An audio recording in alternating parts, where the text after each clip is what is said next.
네, 대법원이 오늘 4개월 만에 지기현 부장판사 접대 의혹 감사 결과를 내놨습니다. 문제의 술자리가 접대가 아니라 친목자리였다. 현재까지 확인된 사실관계만으로는 직무 관련성이 인정되기 어렵다고 결론을 냈어요.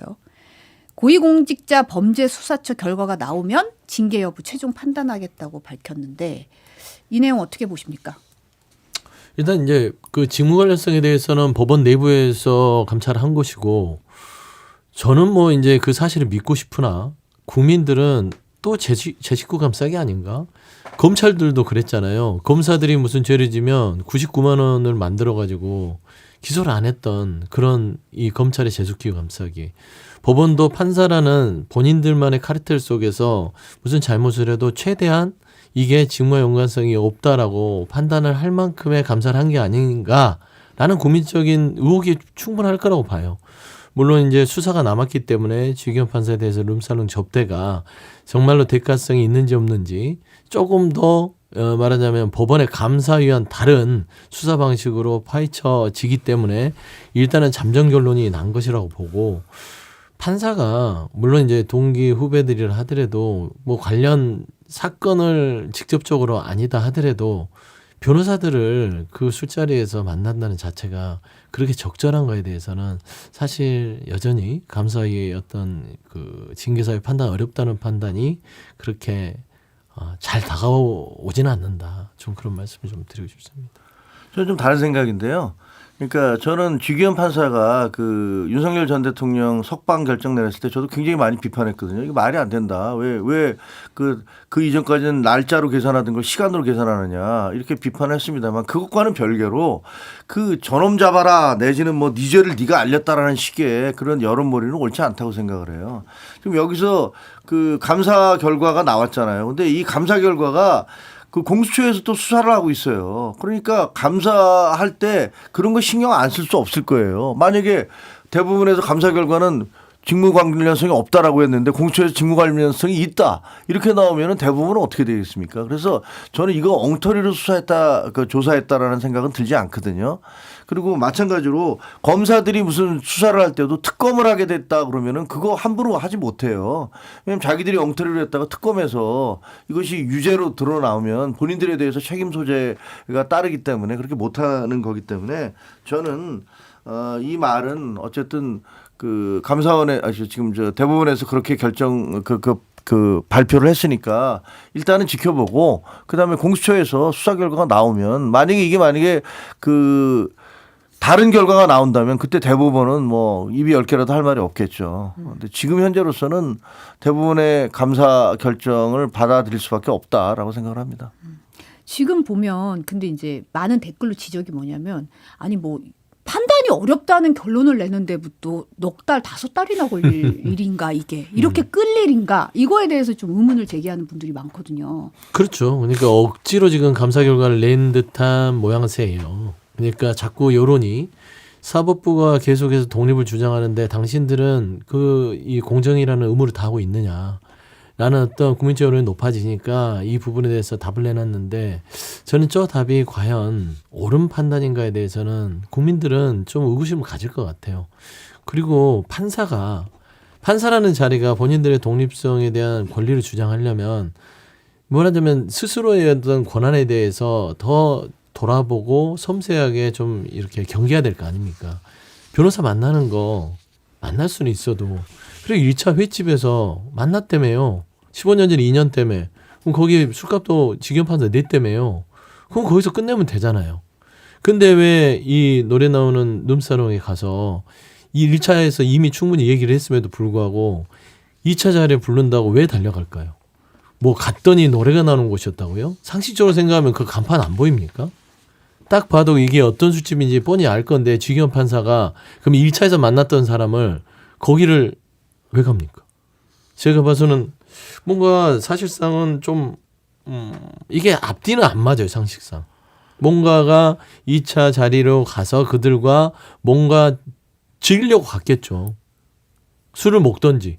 그래서 저는 그런 부분에 있어서는 법원 감사위가 상식적인 판단을 했는지에 대해서는 말씀한 대로 수사를 통해서 드러날 것이고, 수사를 통해서 드러났을 때는 법원 감사위 자체도 뭐 사실상 책임져야 될 것이다. 그런 말씀을 드리고 싶습니다. 근데 저는 뭐 제가 지규현 판사 대변인은 아닙니다만 4개월 5개월 걸린 거 문제 아니냐 뭐 그렇게 생각을 하면 너무 오래 걸렸어요. 그리고 그게 아마 현재 지금 재판을 진행 중인 판사라는 것들 때문에 여러 가지 어려움이 있기는 했을 것 같은데 근데 지금 보면 15년 전에 내가 지방에서 판사할 때 그때 사법연수원생과 거의 공익법무관으로 해서 어떻게 보면 제가 입장을 바꿔놓고 보면 이제 그 꼬맹이들이 들어와서 형님 선배님 뭐 판사님 이러면서 같이 얽혔던 그런 관계잖아요. 그래서 1년에 한두 번씩 계속 그 이후에도 만나고 있었으니까 그다음에 이번에도 뭐 그렇게 해서 만났다라는 거면 그게 그렇게 비난의 소지가 되는지 그리고 거기서 밥 먹고 횟집에서 자기가 선배니까 돈 내주고 그러니까 선배님 저희 2차는 제가 간단하게 한잔 하시죠. 제가 모시겠습니다. 그래서 갔는데 보니까 가라오케 같은 데고 그래서 한두 잔 마시고 자기 일어나서 나왔다는데 이 사실이 다 그 진술이 사실이라면 이게 그렇게까지 비난을 받을 예를 들면 변호사와의 유착 관계라든가 뭐 그 유흥주점에 갔다는 그렇게 비난을 받을 일인가에 대해서는 조금 과하다라는 느낌도 좀 있습니다. 이건 이제 공수처가 수사를 하고 있으니까 수사 결과를 좀 봐야 될 것 같은데 그런데 이 와중에 MBC 단독 보도가 나왔는데 지기현 부장판사가 윤석열 전 대통령의 구속 취소와 접대 의혹이 제기된 국면에서 사용하던 휴대전화를 몇 차례 교체한 사실이 드러났어요. 언제냐면은 구속 취소 청구 당일에 휴대전화를 한번 교체를 했고 6년 동안 쓰던 휴대폰이라고 해요. 마침 공교롭게도 구속 취소 청구 당일에 휴대전화를 교체를 했고 그리고 당시 야당이었던 민주당에서 유흥업소 접대 의혹이 불거진 이틀 뒤에 석 달 만에 또다시 휴대전화를 교체했거든요. 그러니까 제가 말씀드리는 게 법원 감사의 결과 자체를 국민들이 믿을 수 없는 부분들은 정말로 제대로 감사를 했냐 그겁니다. 사실 저는 판사의 부적절성에 대해서 최소한의 징계 절차가 단계가 있잖아요. 어떤 뭐 주의 경고 정도까지도 아니고 괜찮다. 직무와 관련이 없었기 때문에 그러니까 징계를 안 주려고 노력한 감사 같은 느낌이 드는 거고요. 두 번째 이제 이 휴대폰을 교체했다는 것은 왜 교체를 해요? 뭐가 찝찝한 게 있나요? 구속 취소를 정말 본인의 법률적 판단에 있어서 했나요? 다들 의아해했잖아요. 그러면 누군가의 어떤 의사를 물어보거나 통화를 했거나 이런 부분들이 휴대전화에 있지 않았냐. 그러지 않고서는 휴대전화를 바꿀 이유가 없잖아요. 그다음에 말씀한 대로 유흥업소 접대 의혹이 불거진 이틀 뒤에 또다시 휴대전화를 교체. 이거는 일반인들 그렇게 하지 않잖아요. 그러면 이거는 사실 지기현 판사가 사실상 판사로서 정말 무결점의 어떤 독립성을 요구할 만한 수준은 아닌 것 같다. 저는 최근에 윤석열 전 대통령에 대해서 특수공무집행 방해죄 부분을 진행했던 배대현 판사와는 너무나 이 대척점에 있는 지기현 판사다.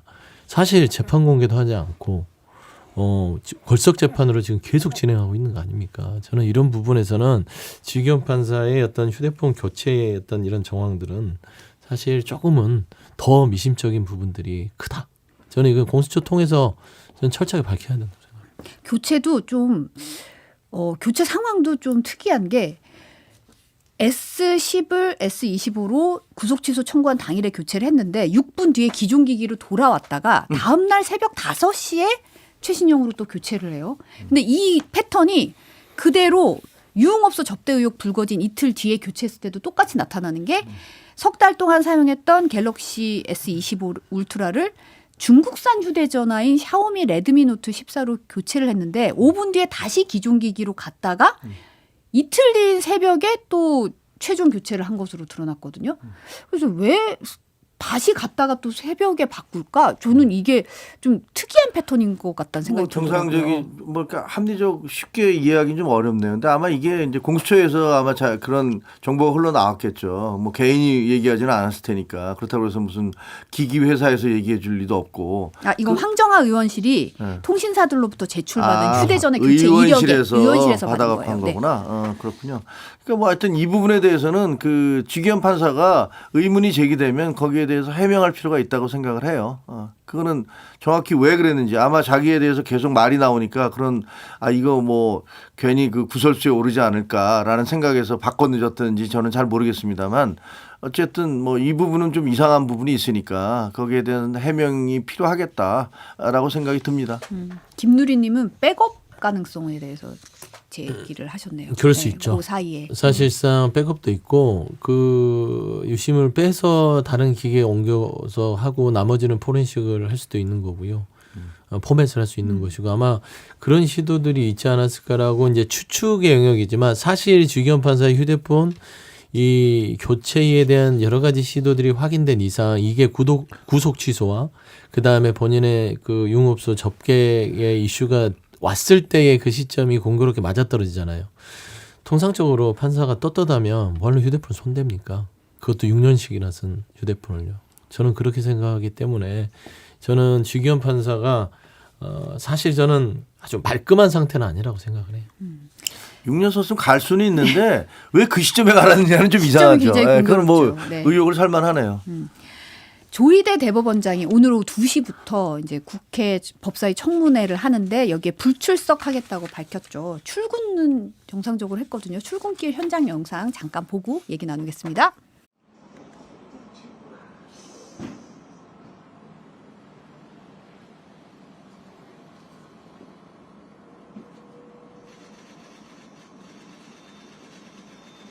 대법원장님, 청문회 불출석 이후 한 말씀 부탁드립니다.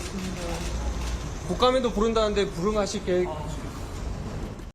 상당히 여유롭게 출근하는 모습인데 어떻게 보셨습니까? 굉장히 오만함이 느껴져요. 그러니까 제가 늘 얘기하는 건 견제받지 않는 권력은요 몰락하기 나름입니다. 그리고 대한민국에 견제받지 않는 권력이 존재해서는 안 됩니다. 그게 대통령이라 할지라도 정치인이라 할지라도 대법원장이라 할지라도 국회의장이라 할지라도 국민들 앞에서는 늘 견제받는 권력으로 존재해야 됨에도 불구하고 사법부가 착각하고 있는 게 있어요. 본인들이 신의 영역이라고 생각하는 것 같습니다. 본인들이 판단하고 재판에 꽝꽝꽝 판결을 내리면 이거는 절대적으로 바뀔 수도 없을 뿐더러 존중받아야 되기 때문에 나는 신이다 라고 생각하는 게 아니냐 정도로 지금 좀 오만한 모습인데요. 사실 뭐 국회 청문회에 지금 대법원장을 부르는 부분에 있어서도 저는 설리겠다고는 생각은 해요. 하지만 조희대 대법원장은 분명히 이 조기 대선에 있었을 때의 파기환송을 너무나 절차가 조금 미심쩍었고 조금 의혹을 살 만큼 적절하지 못했어요. 그러면 저는 이 부분에 대해서는 적극적으로 본인이 뭔가 국민이 납득할 만한 수준을 얘기해야 되는데 이게 사법부 독립을 내세워서 헌법 뒤에 숨어서 마치 본인은 절대 성역 불가침의 대상인 것처럼 행동하는 모습, 저는 언젠가는 이 견제받지 않는 사법부도 국민들 앞에서 몰락할 수 있기 때문에 저는 사법부 내부에서 구성원들이 조희대 대법원장에 대한 이런 그 태도들을 바로잡는 과정들이 좀 활발하게 좀 이 전개됐으면 좋겠다라는 좀 말씀드립니다. 견제받지 않는 권력은 문제가 있다라는 거는 뭐 맞는 말씀이에요. 근데 민주당한테 그 얘기 해드리고 싶어요. 예를 들면 당대표가 무슨 대통령 여러 명 다 탄핵을 했고 대통령 우리가 다 탄핵했는데 대법원장이 뭐라고 이런 식의 오만한 말을 함부로 뱉어댈 수 있는 그건 견제받지 않는 권력 아닙니까? 아무리 압도적 다수라고 하더라도 그런 식의 오만한 태도를 보이면 국민들로부터 외면당할 수 있다라는 그런 말씀을 드리고 싶고요. 그다음에 이번에 조희대 대법원장에 대해서 뭐 여러 가지 논란이 있을 수도 있어요. 근데 청문회 부르고 탄핵을 하겠다고 얘기한 것은 명백하게 지난번에 민주당에서 찬 똥볼, 그러니까 쉽게 얘기하면 그 늪에 빠져가고 있었잖아요. 4명이 회동을 해서 뭐 한덕수 총리와 그다음에 정상면 전 검찰총장, 그다음에 그 김충식 씨라는 사람까지 민간인까지 합쳐서 4명이서 이재명 후보를 대통령에 당선시키지 않기 위한 모의를 했다라는 거 아닙니까? 거기에 대해서 그게 시끄러워져서 증거를 대라 그러니까 아무런 증거도 못 됐어요. 그러니까 그 논란을 뒤집기 위해서 여기 불이 났으니까 다른 데 불을 질러서 관심을 돌리는 것 같은 느낌이 들어요. 그리고 실제로 청문회에서 불러서 뭘 물어보겠어요. 그 당신 이렇게 그런 거 하셨습니까? 안 했습니다. 그럼 그다음에 뭘 물어볼 거예요? 재판 과정에 대해서 이러이러한 일들을 왜 결정을 내렸습니까? 그거는 그 헌법에 의해서 재판 과정에서 이루어졌던 일들을 얘기할 수 없습니다. 그럼 그다음에 뭘 물어볼 겁니까? 아무것도 물어볼 게 없잖아요. 그러니까 제가 보기에는 그냥 어떻게 보면 불을 끄기 위해서 다른 불을 지른 건데 사법부도 견제받아야 될 권력인 것은 분명하죠. 사법개혁 필요하고 검찰개혁도 필요합니다. 그런데 그런 것들을 어떤 절차와 과정 자체가 너무 불법적으로 이루어지거나 너무 무대포식으로 이루어지면 그 목적의 정당성도 인정받기 어려워요. 그리고 남을 비판하기 전에 민주당 지금 하고 있는 그런 태도는 오만한 거 아닌지 그것도 좀 살펴봐야 될 게 아닌가라는 생각이 듭니다. 서로 오만하면 뭐 국민들이 판단하겠으나 최소한 조희대 대법원장이 그 이재명 당시 후보의 지위를 박탈하려고 했던 그 행위, 그게 고의든 비필적 고의든 그런 부분에 있어서는 분명히 국민적 의혹이 있거든요. 근데 저런 식으로 사법부 독립 뒤에 숨어서 정말 국회가 권한과 법률의 범위 내에서 요청한 청문회에 의견서를 제출하면서 그냥 태연스럽게 저런 출근하는 모습을 보여주는 것들. 저도 조희대 대법원장도 사실 휴대폰 교체를 했는지 저 한번 들여다봐야 되지 않을까. 저는 그 당시에 이게 아무리 고의가 아니더라도 본인이 한 행위 자체가 선거에 영향을 미치는 결과를 초래했다는 것은 대법원장의 위치에 있으면 알만한 분이거든요. 근데 왜 그랬을까? 이 의혹은 반드시 풀어야 된다. 그런 말씀을 좀 드리고 싶어요. 이런 와중에 윤석열 전 대통령이 이제 구치소 독방에서 1.8평에서 서바이브하기 힘들다 이러면서 보석 청구를 했는데 아직 뭐 결론은 나오지 않고 있습니다. 김계리 변호사가 유튜브 방송에서 윤 전 대통령이 법정에 나갈 때 컵라면과 건빵으로 점심을 했다. 이거 인권 침해라고 주장을 했더라고요. 어떻게 보세요? 김계리 변호사 지난번에 뭐라고 그랬냐면요. 그 대통령이 영치금이 없다라고 얘기하면서 그 앵벌이 하셨잖아요. 영치금 모금했죠. 네, 그래서 몇 억인가가 들어왔는데 그게 다 얼마 남겨놓고 다 그냥 가져갔다는 거 아니에요. 그러니까 그게 어디서 쓰였는지 잘 모르겠습니다. 근데 이번에는 무슨 컵라면과 건빵 저런 식의 어찌 보면 굉장히 좀 앵벌이 비슷한 느낌이 들어요. 그러니까 이 사람들로 하여금 굉장한 동정심을 불러일으키기 위한 과도한 발언들이라는 느낌이 들거든요. 아니, 대통령으로서 전직 대통령으로서의 품격이라든가 자존심 같은 게 있는 거잖아요. 근데 와서 내가 운동을 못하고 힘들어서 그래서 나 이걸 빨리 좀 풀어달라 뭐 이런 얘기들을 계속 하시잖아요. 근데 제가 느끼기에는 대통령은 자기에게 적용된 혐의의 중대성 어떻게 보면 이게 사형과 무기밖에 없는 유죄로 확정되면 그 정도의 엄중한 범죄잖아요. 근데 그 엄중한 범죄를 받고 있는 상태라는 것들을 잘 인식을 못 하시는 것 같은 느낌이 들어요. 그냥 이거 별거 아닌데 왜 나를 여기다 집어넣었어? 뭐 이런 느낌이잖아요. 그게 어떻게 별게 아닌 범죄입니까? 어마어마한 범죄여서 그 법정 형량도 그 2개밖에 없는 거고. 근데 그런 식으로 얘기를 하시면 다른 대통령보다 지금 훨씬 경미한 범죄를 저지른 사람들도 거기에 대한 처벌을 받기 위해서 그 교도소에 들어가서 혼거 그 방에서 여러 명이 같이 모여 있는 데서 훨씬 힘들게 생활을 하고 있어요. 근데 1.8평 독방 너무 좁다. 뭐 이런 식으로 얘기하시는 거는 별로 그게 일반 국민들한테 설득력이 있을까 싶어요. 그리고 별로 대통령으로서의 자존심. 근데 그게 먹히려면요. 제가 보기엔 대통령은 나와서 윤석열 전 대통령은 나와서 모든 게 내 책임이다라는 얘기를 하면서 해야 돼요. 근데 그것도 아니잖아요.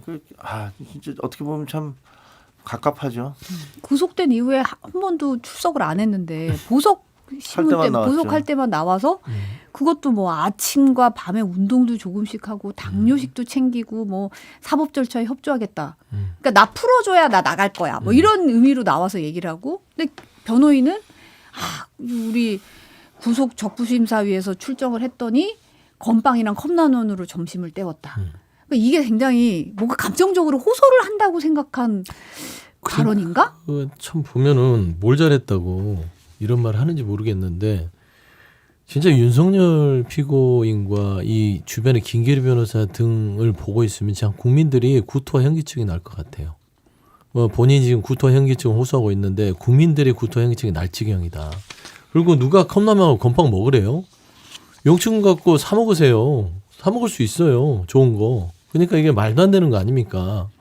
그리고 1.8평에서 생존하기도 힘들다고요? 1.8평 독방 주는 것도 사치입니다. 사실상 본인이 12월 3일 날 이 나라에 이 끼친 해악을 생각하면 몇십조, 몇백조의 해를 끼쳤는데 독방이 웬 말입니까?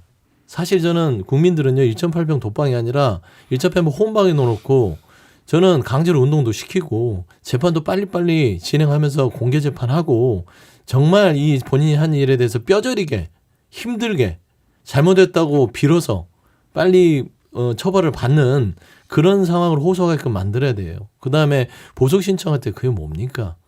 풀어주면 재판 협조할게. 안 풀어주면 안 나가. 뭐예요? 무슨 캠핑 왔습니까? 그래서 저는 이런 부분들은 정말 국민을 끝까지 철저하게 무시하는 그런 태도이기 때문에 제가 직위원 재판부에 대해서 그 직위원 판사의 저지른 행위 외에도 이 재판부에 불신을 보내는 건 이런 겁니다. 이런 이 피고를 골석 재판하게끔 계속해서 진행하고 강제 구인도 하지 않고 뭐 하는 거냐라는 목소리가 높은 거 아니겠어요. 지금 이 윤석열 피고와 이 김계리 변호사의 이분들이 주장하는 걸 들으면 국민들이 지금 추석 앞두고 얼마나 화가 나겠어요. 이런 거를 사법정의를 바로 세운다는 측면에서는 그냥 두고 보지 말으셔야 된다라고 생각합니다. 대통령실 인사 개편으로 좀 넘어가 보겠습니다. 먼저 이재명 대통령의 핵심 측근이라고 불리는 김현지 총무비서관이 부속실장으로 보직 이동을 했어요. 이게 사실은 이게 김현지 비서관 이제 국정감사 출석 여부를 놓고 좀 논란이 됐잖아요. 이런 상황에서 갑자기 인사가 나서 부속실장으로 이동을 하니까 이제 국민의힘에서는 이거 국감 불출석 사유 만들어주기 위한 거 아니냐라는 얘기가 나오고 있고 대통령실 관계자는 이제 김 비서관이 불출석 의사 밝힌 적이 한 번도 없다. 국회가 출석을 결정하면 따르겠다는 입장이다라고 반박을 하고 있는 상황인데 네, 김현지 비서관 사실 이제 핵심이다. 뭐 이런 얘기 있잖아요. 어떻게 보세요? 핵심인가 봐요. 그러니까 이렇게 꽁꽁 숨기는 듯한 그 인사를 해버렸잖아요. 이거는 머리카락 보일러. 그러니까 이게 저는 그렇습니다. 이건 정치적 문제가 아니라 대통령실한테 늘 얘기했던 거는 이재명 대통령이 잘해오셨는데 김현지 총무비서관과 비롯해서 이런 이번에 이 인사 조치는 국민이 바라보고 있다고 한 인사였을까라는 의문이 생길 만한 오해의 소지가 다분한 인사입니다. 이 국정감사에서 총무비서관에 대해서 야당 요청이 있었고 이 부분에 대해서 조금 논란이 돼서 김현지 총무비서관이 그림자 실세 아니야 이런 것들이 있었어요.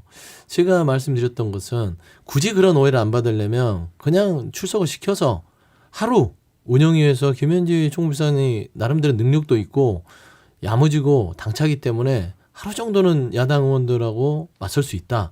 그리고 나서 본인의 어떤 나는 그림자 실세가 아니라고 얘기를 해버리면 국민들이 봐봐 별거 없잖아. 그냥 옆에 이재명 대통령하고 오래된 인연에 좀 편한 어떤 능력 있는 보좌진이야 이렇게 생각할 거란 말이에요.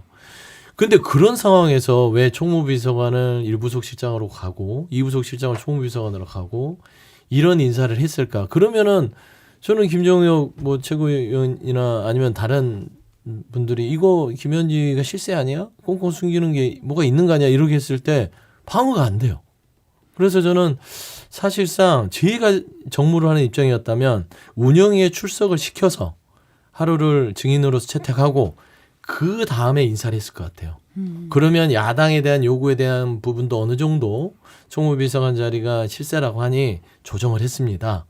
그리고 나서 인사를 했다면 불필요한 어떤 국민적 없을 뿐더러 여러 가지로 좀 순차적으로 뭔가 인사가 되는 듯한 모습이 보일 텐데 이게 인사 자체도 이부속서를 비운 상태에서 돼 있고 또 숨긴 듯한 것으로 돼 있고 정말 김현지 총무비서관이 실세처럼 보여버리는 이런 우를 범한 인사였다는 점에서는 아쉽고 다만 이게 수습을 하려면 이제 민주당이 김현지 이제 1부속실장을 국회에서 협의해서 총무비서관 당시에 했던 역할에 대해서 증인으로 나오게끔 하는 정도의 보완책을 제시해 줘야 될 것이다라고 말씀드립니다. 어떻게 보면 이제 긁어부스럼 만든 거죠. 사실 그 전에 김현지에 대해서 뭐 이렇게 특별히 관심 있는 사람이 많지는 않았거든요. 아, 그 사람이 좀 가깝대, 실세래, 뭐 이런 얘기 들었지만 이렇게까지 심각하지는 않았어요. 그래서 저는 처음에 이게 그냥 그 과잉 충성하는구나. 그 국회 원내 부대표가 과잉 충성하는구나 이렇게 생각을 했었는데 진행되는 게 이제는 거의 인사 스캔들처럼 돼 버린 거예요. 처음에 안 내보내겠다. 안 내보낸다면서 한 얘기가 뭐냐면 윗사람이 나가는데 아랫사람이 왜 나가냐는 거잖아요. 거의 비서실장이 나가는데 이 사람 안 내보내도 되는 거 아니야. 지금 그동안에 민주당은 어떻게 했냐면요. 야, 너 말고 네 윗사람 나와. 항상 그렇게 얘기해 왔잖아요. 그리고 심지어는 여당 대표에 대해서도 여당 대표 허수아비니까 대통령하고 우리 직접 얘기할래. 이렇게 얘기하면서 항상 윗사람을 얘기해 왔어요. 근데 본인들은 뭐라고 그러냐면 비서실장 나오니까 아랫사람 안 나와도 된다는 거잖아요. 이게 도대체 말이 안 되는 전도 현상이니까 누가 봐도 도저히 이해가 안 되고 그다음에 처음에는 안 내보낸다고 했다가 그다음에 여론이 들끓으니까 나가겠다고 했다가 그다음에 갑자기 인사를 해버렸어요. 인사를 해버렸는데 이 인사가 얼마나 웃기냐 하면 보세요. 부속실장이 이분이 이제 1부속실장으로 가면서 1부속실장은 공동 대변인으로 가고 그다음에 총무비서관 자리는 2부속실장이 갔는데 2부속실장 자리는 비어 있어요. 이게 미리 생각하고 준비해서 한 인사가 아니라 이 사람을 빨리 피해야 되니까 빨리 옮겨야 되니까 막 이돌 놓고 저돌 놓고 하다 보니까 자리를 하나 비워놓은 거예요. 이부속실장 자리는 비워놓은 거죠. 이런 것만 봐도 이게 얼마나 서둘러서 이 사람을 진짜 머리카락 보일라 꽁꽁 숨어라 이렇게 한 것인가가 보여지고 그다음에 변명도 진짜 좀 웃겨요. 아니 뭐 여야가 원하면 내보내겠다. 총무비서관은 지금까지 한 번도 안 나온 적이 없는 사람은 안 내보내겠다고 해놓고서 한 번도 나와본 적이 없는 부속실장은 나오게 하겠다고요? 그런 거짓말을 누가 믿습니까? 그리고 여야가 합의하면 내보내겠다. 여당이 합의 안 해주면 안 받는 거죠. 그 이전에 총무비서관은 당연직이었으니까 나오는 거였고. 그래서 이런 식으로 손바닥으로 하늘 가리기 식으로 하면 안 되고 진짜 궁금해졌어요. 김현지 이 사람 뭐지? 이 사람 도대체가 진짜 우리 세금으로 국민들 세금으로 월급 받고 있는 거 아니에요. 그리고 대통령실이라는 어마어마한 곳에 근무하는 거 아니에요. 그럼 이분은 도대체 누구지? 이 사람은 도대체 학교는 어디를 나왔고 그다음에 가족은 어떻게 되고 뭐 어떤 성장 어떻게 돼서 뭐 우리가 무슨 흥신소는 아니지만 적어도 기본 정보 같은 것들은 공개돼야 되는 거 아닌가 싶은 생각이 들어요. 지금 미스테리한 인물이 돼버렸어요. 그러니까 온 국민이 이제 김현지가 누구지라는 이제 질문을 던지기 시작합니다. 그게 과연 좀 유리할까요, 전략적으로?